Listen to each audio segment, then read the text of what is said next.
What are common misconceptions about you?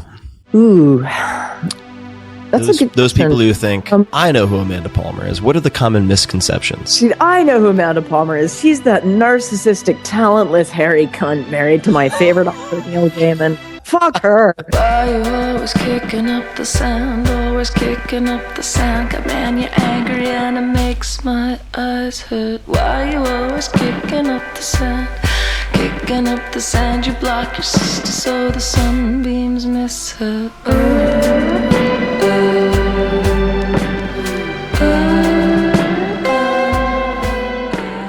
Amanda fucking Palmer is a singer-songwriter, podcaster, TED talker, author, mother, feminist, rock star, and general doer of things. She's perhaps best known for her punk cabaret band, the Dresden Dolls, in which she plays the piano with the brilliant drummer Brian Viglione. Although it's more accurate to say she attacks the piano and music just happens to be the byproduct. But man, I love banging the shit out of a piano.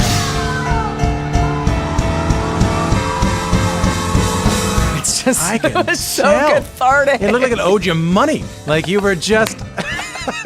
She also co-founded this weird 40s-inspired fictional band called Evelyn Evelyn with fellow music weirdo Jason Webley. It's developed its own small cult following on the internet and, as tends to be the case with Amanda's projects, a fair share of controversy, which I'll talk more about in part 4. As a solo musician, she's released 3 studio albums and a few other random projects and singles over the years, my favorite of which is probably the Ukulele Anthem, a song that is so over the top and so cheesy that it somehow wraps back around to being super touching. That's the great dichotomy of Amanda Palmer, the rock star who wields not a guitar, but a delicate piano. She is loud, sardonic, and abrasive, yet sensitive, empathetic, and loving.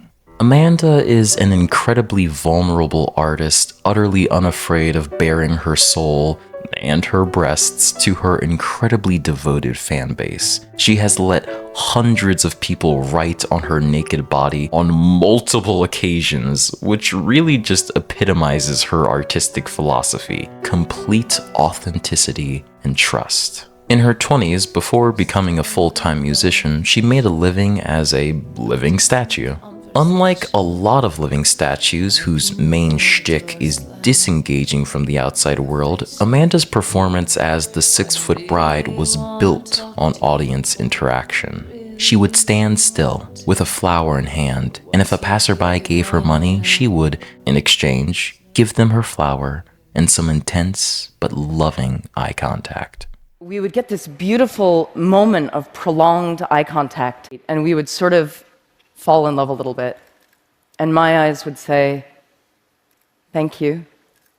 I see you." And their eyes would say, "Nobody ever sees me. Thank you." In a sense, she's still doing the same thing today. She extends her arm out with her heart in hand and hopes that you accept it. But naturally, some people don't accept it. Some people think her heart is really, really rotten. And as a person who greatly admires Palmer's work, I understand why some people feel that way. She's one of those figures that everyone hates, except the ones who love her, if you get what I mean.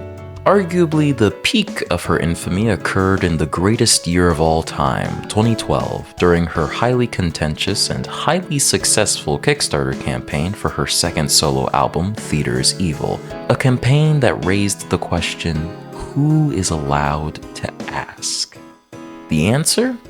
Well, clearly not Amanda fucking Palmer. Why you always hating on the cops? You shake your fist to God, you don't even notice in the dirt. Oh, passing.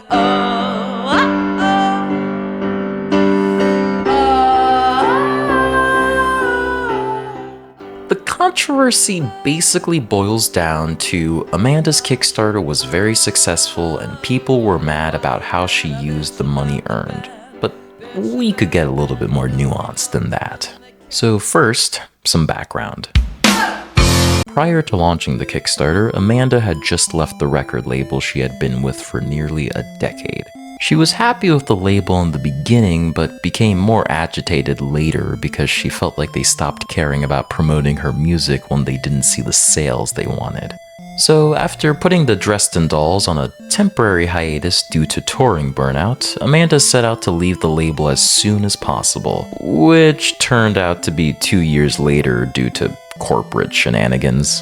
But by 2010, after begrudgingly releasing her first solo album under the label, Amanda was completely uninhibited. As soon as I was off the label, I was pretty excited to just do whatever I wanted. So I started doing a lot of whack-ass projects, like ukulele covers of Radiohead songs, my crazy conjoined twin fictional musical theater project, releasing things for free on the internet, just like, I'm free, I can do whatever I want. And I did that for a couple of years before I sort of cracked my knuckles and started working on Theater is Evil. Being jaded from the music industry, Amanda looked towards Kickstarter for funding, which she heralded as the future of music. In case you're unfamiliar with Kickstarter, it's a website like GoFundMe that allows people to crowdsource over the internet. Crowdsourcing is broadly defined as using a large number of people from various sources to achieve a task. This may involve using freelancers, for instance, who aren't associated with one company in particular.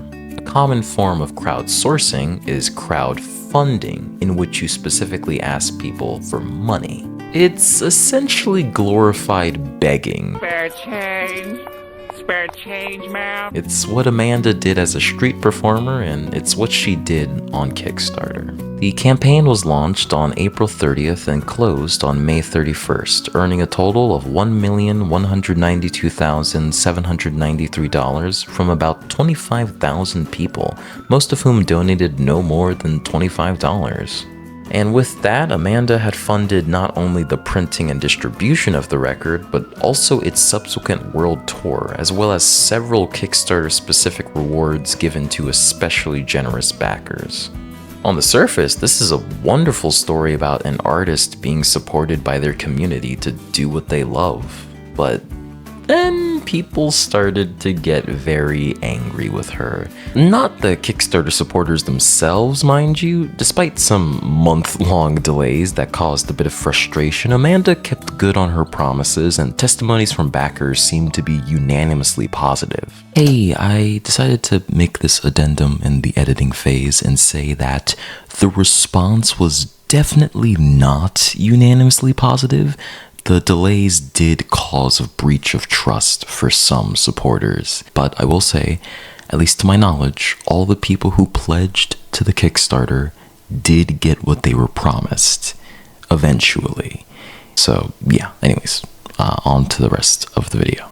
She didn't steal people's money, there's no doubt about that. The problem was that she didn't give people money. You see, just before the world tour, Amanda asked for local musicians in each city to join her band on stage and provide additional orchestral accompaniment. In return for their service for the night, she'd, quote, feed you in beer, hug/high-five you up and down, give you merch, and thank you mightily. You'll notice she didn't say she was going to give these musicians money, and if you think that sounds unfair, you're not the only one. This event caused an avalanche of backlash from musicians across the internet. People began questioning what she was actually going to be using all of her Kickstarter money for, if not to pay musicians. She did, after all, exceed her estimated goal tenfold. Surely she could use that extra cash to pay these musicians. Or was she saving that money for herself? And wait a second, she's married to wealthy author Neil Gaiman. Why didn't she gouge him for money? Very quickly, a narrative was formed. Amanda Palmer is a greedy, narcissistic hypocrite who is hoarding her wealth and mistreating her employees. So let's unpack that. First, let's break down where all of the funds for the Kickstarter went. Now, I don't know the exact funds, but I can extrapolate enough from Amanda's statements in the 10+ years since the Kickstarter ended to do some pretty basic accounting. While Amanda provided a breakdown of the Kickstarter funds herself in response to the controversy, one thing most people don't seem to realize is that she released that breakdown before the Kickstarter was actually over. By her own admission, the calculations provided were theoretical, back-of-the-napkin guesstimations for if the campaign actually hit 1 million. This isn't accounting for any logistical errors or extra surprise expenses, of which there were a couple. Her biggest mistake was offering free international shipping, which ended up costing, according to Amanda, $350,000. I decided on a kind of a whim in a meeting with my team one day that it would be a really good move during the Kickstarter campaign to offer free international shipping. Bad idea! It was $350,000 To just ship the stuff? to just ship the stuff. The album itself cost $250,000 to produce upfront, so that's $600,000 right there. Kickstarter and Amazon also take 5% of revenue, so that's about $120,000 for both of them. So now we're at $720,000. Considering all the other expenses associated with the tour, worst case scenario, they might have actually lost money or just barely broken even. Assuming they were a little smarter than that and accounting for the relatively small sales of the album itself, Amanda probably walked away with at least a few tens of thousands as profit. I highly doubt she actually took home the $100,000 as she estimated in her initial post. I wouldn't say this is especially greedy or that she was not fairly liberal with her expenditures. Providing free international shipping, while maybe not the best financial decision, is a small kindness many people's wallets probably appreciated. The narrative that Amanda is this millionaire begging on the streets seems a bit exaggerated. Now, was the cost to produce the album ridiculously expensive? Yes, $250K is way more than most records take to produce, but it's nowhere near the most expensive record ever made. She definitely made mistakes and probably walked away with a profit, sure, but she's not Jeffrey Bezos. The accounting is a minor issue though. The big question was really this: why didn't Amanda pay these musicians? Why did she think that was fair? Well, a couple of reasons. She was not hiring professional musicians and paying them in air. She was asking for members of her community to connect with her and have fun, which is a pretty old tradition in the music community. Musicians asking fans to play with them can prove to be incredibly positive and memorable experiences for everyone involved. Mac DeMarco let a fan play his guitar during a song, and everyone in the comments seems to agree that it was pretty rad. Dallin Weeks let a fan play his bass, and it's one of the most precious things I have ever seen.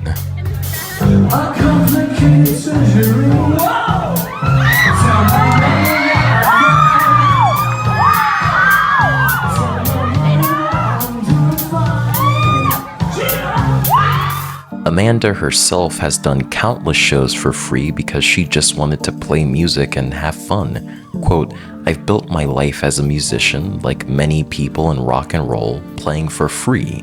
A lot." Now, this is a privilege, no doubt. Being able to play a gig for free and still manage to pay for basic necessities, the ability to be an artist and not starve, is a luxury. As an artist who has done several open mics for free, for art's sake, and who is running a YouTube channel as a hobby, making no money, I do not take this for granted. So she didn't pay these musicians because she didn't think she had to. She thought the joy of music, the joy of a free show you can be a part of, the joy of connecting with fellow artists was enough compensation.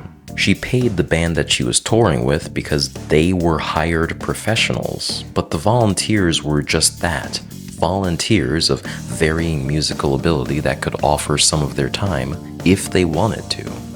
If they didn't want to play for free, they didn't have to. Whether that's a reasonable line of reasoning is really up to you. Eventually though, Amanda acquiesced and did pay each volunteer $100. But what's ironic is that the volunteers didn't even want the money. None of the volunteers were asking to be paid. In fact, some of the volunteers, when I paid them, were like, "This feels gross. I'm giving this money to charity because I didn't take this gig for the money. And so this begs the question, if the people being wronged don't feel like there has been any wrongdoing committed towards them, should we even be angry on their behalf? Hearts on a string, like an old-fashioned phone can. Bang, bringy ring, and you think you're gonna get something you can bring to a party at your I had to really sit there and think, like, are people right? Am I really being greedy? Is this, like, should I be reassessing everything? Like, what is this about? And, I thought that everything I was doing was really normal.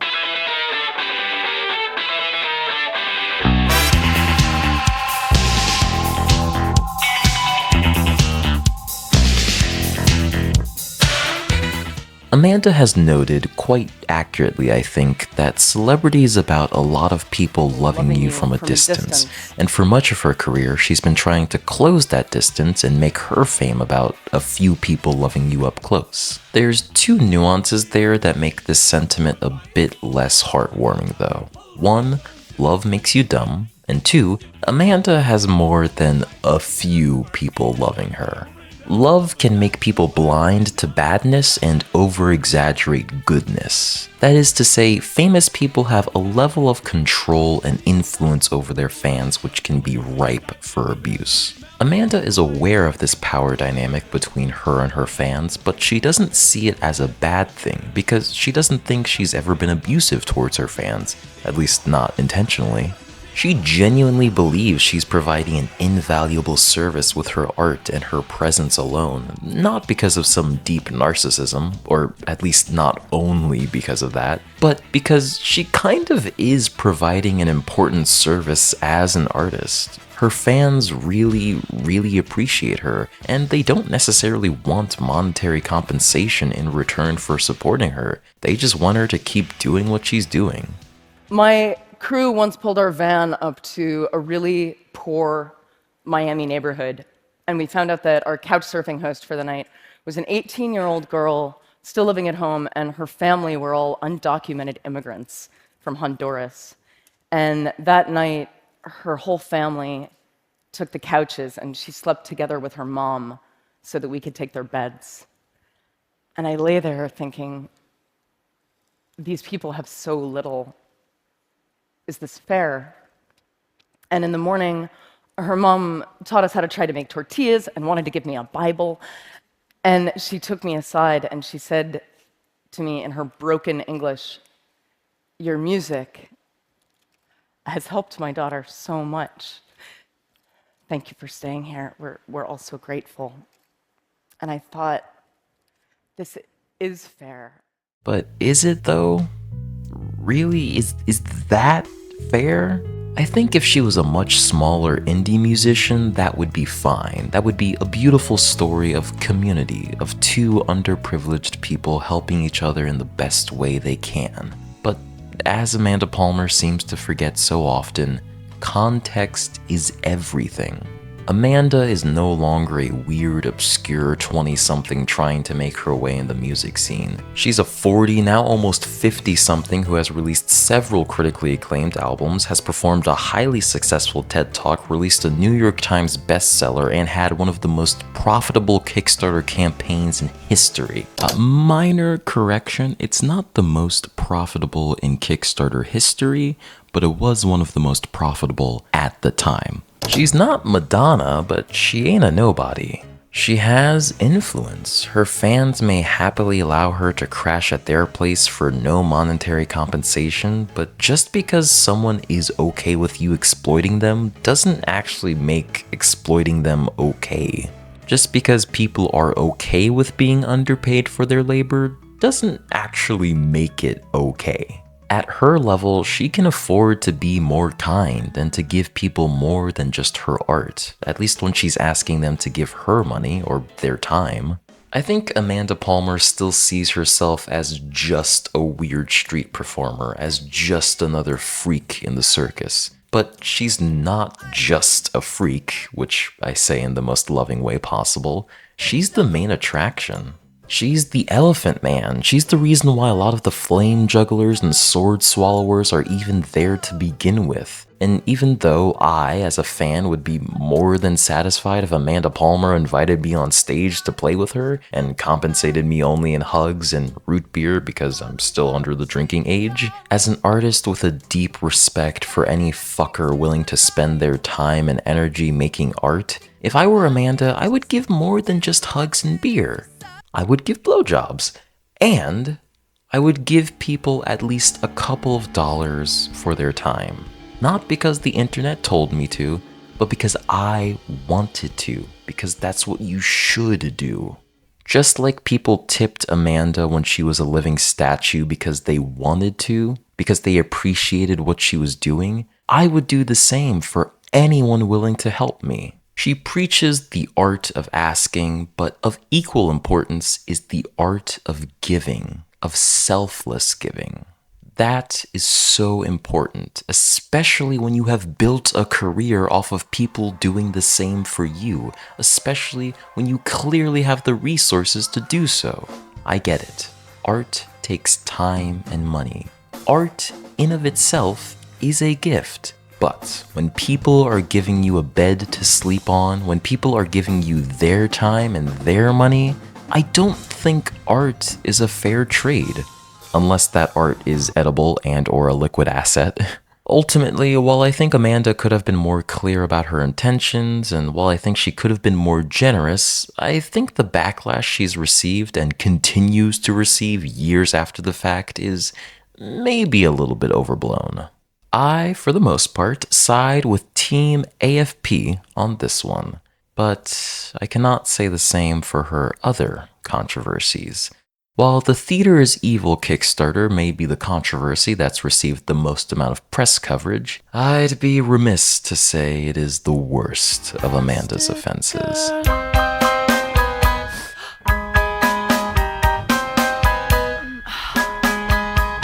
I said earlier that Amanda tends to forget that context is everything, a mistake that has caused her to get into several very avoidable kerfuffles. She was perhaps most tone deaf when writing a poem for Johar. The poem was written in the aftermath of the Boston Marathon bombing, which killed 3 people and injured about 300 others. As a Boston native, the bombings hit quite close to home for Amanda, especially after finding out that one of the bombers, Johar, grew up a few towns from where she did. Not only that, but he was friends with people she knew. Someone from her own community had committed this atrocity. As such, Amanda had a uniquely harrowing perspective on this tragedy, and so, in an attempt to gather all of these mixed feelings, she wrote this stream of consciousness poem. It's partially written from Amanda's perspective, but also partially written from the perspective of Johar Tarsanev, one of the bombers. Understandably, the internet got very, very upset with her, with some branding her as a terrorist sympathizer. While the poem is in no way an endorsement of Tarsanev, nor is it even really a sympathetic portrayal of him, the fact that it isn't an outright condemnation of this man so soon after the tragedy, with emotions still very high, was not a good look. The poem was definitely just for Amanda to try and process her feelings, but she didn't seem to realize or think about how that'd be perceived in a wider context. Did you have a sense that that could be perceived in that way, or did that take you by surprise? I was totally shocked.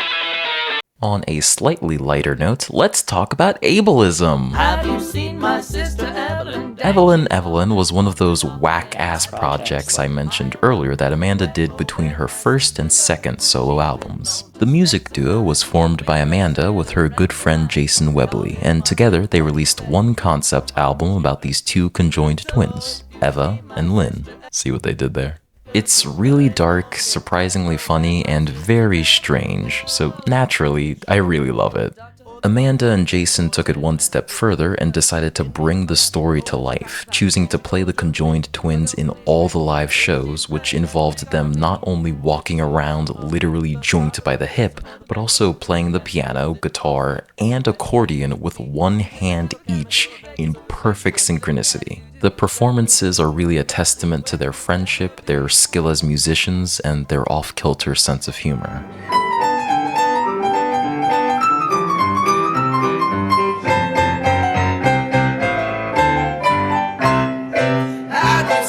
Sister Evelyn, and she's gone and wandered off again. I've been looking high and low, where'd my sister go? She's been known to jump a train with the gal we rode from down the lane. I called her up and what'd she say? I ain't seen that girl in days. But the project straddled the line between offensive and creative for some people, and by some people I specifically mean Anna Hamilton from the blog Disabled Feminists, which was the first major source of criticism. Hamilton saw it as a stereotypical portrayal of disabled people that used disability for shock value and as a cheap laugh rather than as a genuine means of accurately portraying the disabled experience.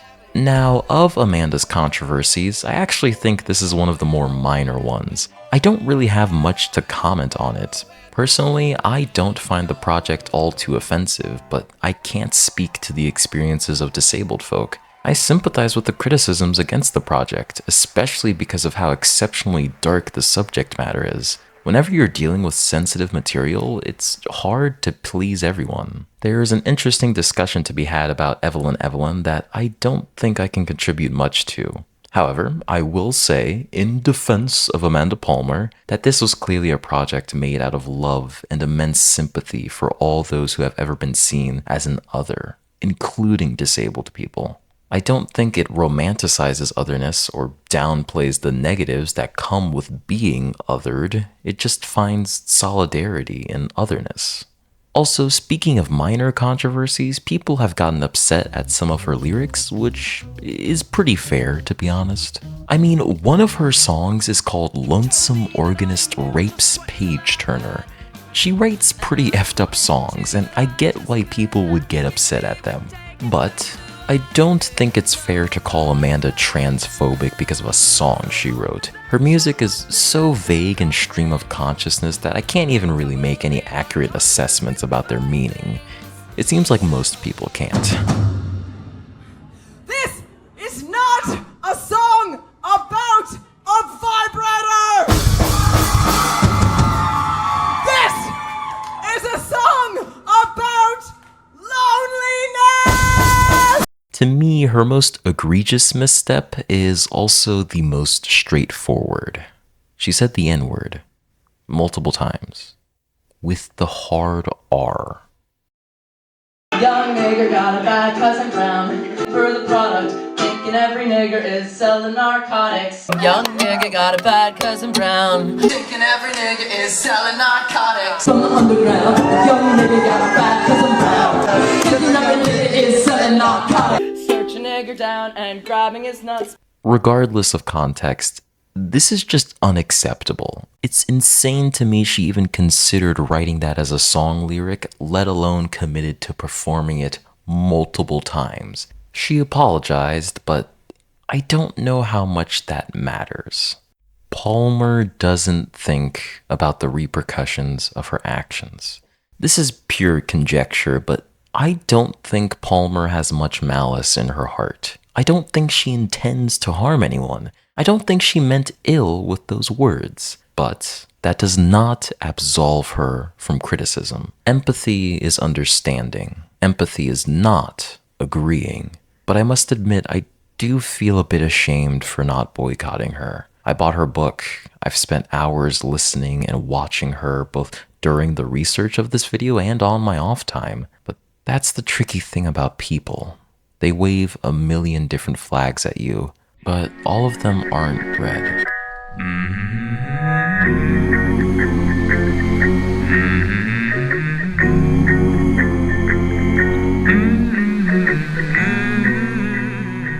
In the end, this video isn't meant to change your mind about Amanda Palmer. I liked her at the beginning of making this video, and I still like her now, albeit a lot less. And after hearing her rambly voice for the better part of a month, I think I need a bit of a break from her. Her work has enriched my life in many ways, and it still continues to. She's done some awful things, but I'm not willing to overlook the good she's done. I just hope people can respect that, because if there's anything I hate more, it isn't people saying, "This thing sucks." It's people saying, "If you like this thing, you suck." Art is separate from artists. The lines between the two can get blurry, especially for people like Palmer who infuse so much of themselves into their work. But the line does exist.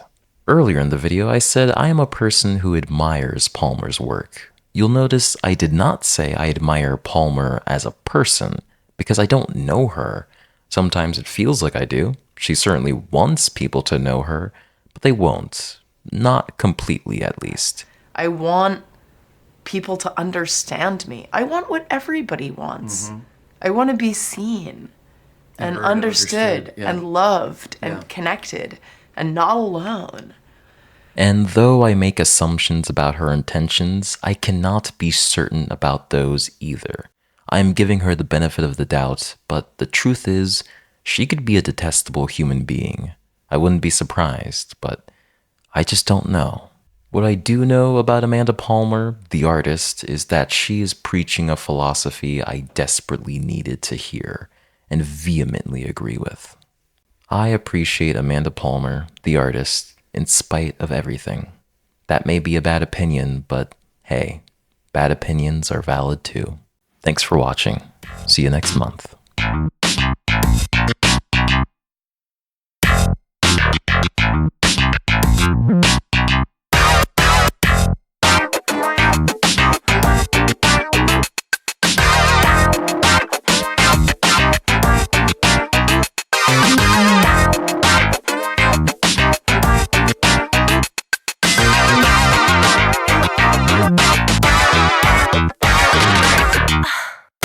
Oh my god, I'm so tired of Amanda Palmer.